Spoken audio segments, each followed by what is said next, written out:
Ukraine wanted to demonstrate that North Korean troops were fighting Russian soldiers against it. It took a high-stakes mission to prove it. As a result of this operation, the Ukrainians got convincing proof. They captured their first North Korean soldier.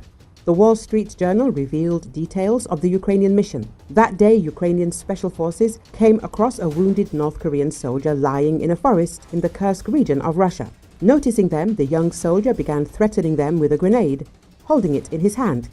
The commander of the Ukrainian group, a captain with the call sign Green, tried to calm him down by addressing him with a few phrases in Korean that he had learned for such occasions. "Brother, it's okay," Green said, then added in Russian, "It's okay, I'm helping." The Ukrainian military was trying to take the soldier prisoner. Until now, not one of the thousands of North Koreans fighting on Russia's side had been captured alive. Some chose death rather than surrender, while others were killed by their comrades to avoid capture, the Ukrainian military said. Ukrainian officials say North Korea's involvement in the war is evidence of its globalization. Kyiv estimates that Russia has deployed about 12,000 North Korean troops to the Kursk region since December.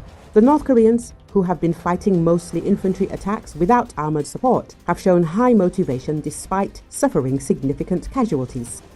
Documents found on dead North Korean soldiers attest to their discipline and willingness to sacrifice, but they also point to Russian efforts to conceal the North Koreans' presence. Green's team carefully prepared the operation to capture the prisoner. On January the 9th, after making their way through a minefield, they set up an ambush that resulted in the discovery and encirclement of the wounded soldier.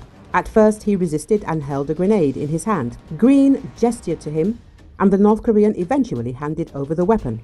"We treated him like a child. We didn't want him to hurt himself," Green said.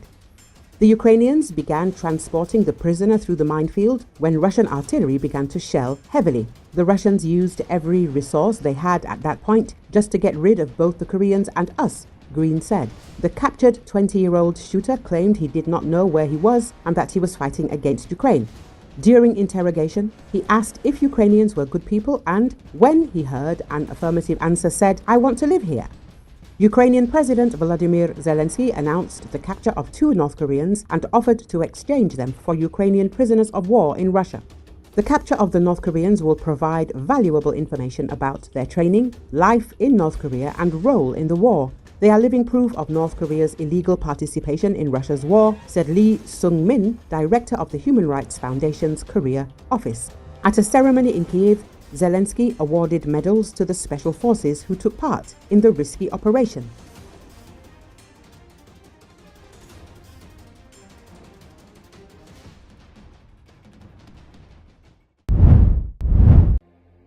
President Lai Ching-te visited military bases in eastern Taiwan on Tuesday to inspect troops and bolster morale ahead of the Lunar New Year holidays.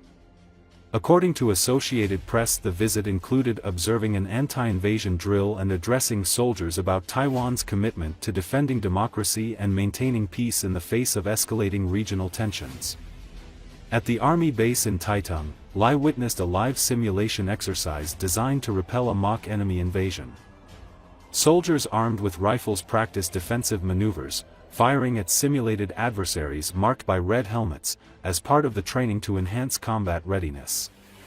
Lai also visited an Air Force base in the region, where he delivered a speech emphasizing Taiwan's determination to safeguard its sovereignty and uphold democratic values. "China has never given up its ambition to annex Taiwan," Lai said. "Taiwan will be committed to maintaining regional peace and stability." Following his speech, Lai joined the soldiers for lunch. His visit highlights the government's recognition of the critical role the armed forces play in protecting Taiwan's security, particularly as tensions with China continue to rise.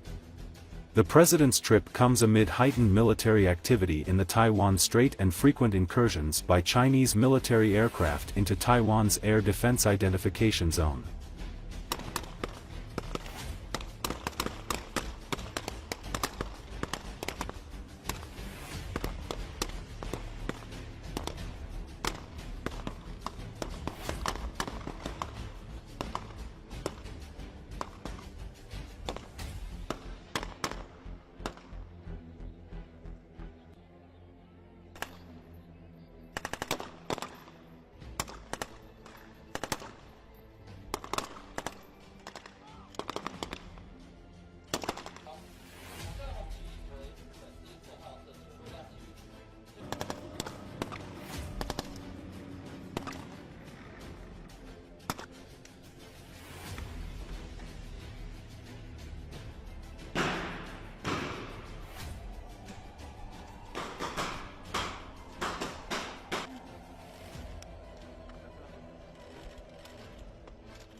大家好，今天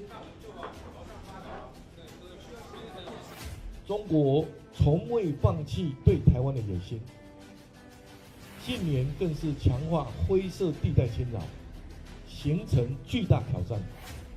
当前威权国家的河流，更是对国际秩序造成重大影响。